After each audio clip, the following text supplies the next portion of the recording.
Hey guys, it's Kelly from paperbeadrollers.com, and this week I want to talk about one of the most special parts of paper bead making for me, which is taking the simplest, most ordinary things and turning them into these little works of art.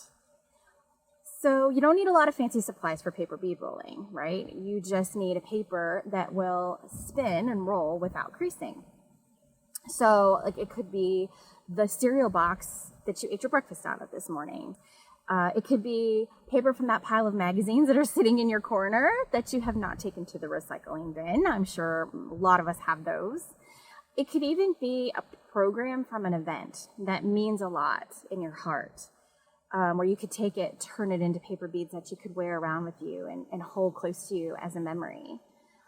And the tools that you need. So unlike some crafts, you don't have to go buy up the whole craft store to make paper beads. All you really need is a paper bead rolling tool, some white school glue, and some hardening glaze.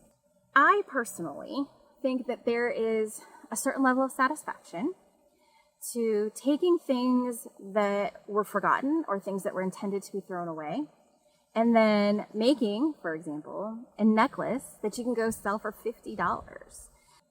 That was probably one of the things that astounded me the most when I first started paper beading, was how you could do that and just create from nothing, or create from things that didn't have any value and turn them into something that has value. It's like you're not just making something beautiful, but you're giving meaning to something that was forgotten and bringing it back and bringing joy into the world with it. It's just it's kind of the subtle part of that crafting as I'm sitting there making the beads. These are feelings and thoughts. I don't necessarily always recognize them as I'm doing it, but when I think about why I love what I do, that's what comes up for me. But if you have ever turned something that was trash into something that is meaningful and brought joy, I want to see it. So even if it's not paper beads, it can be anything. Put it in the comments.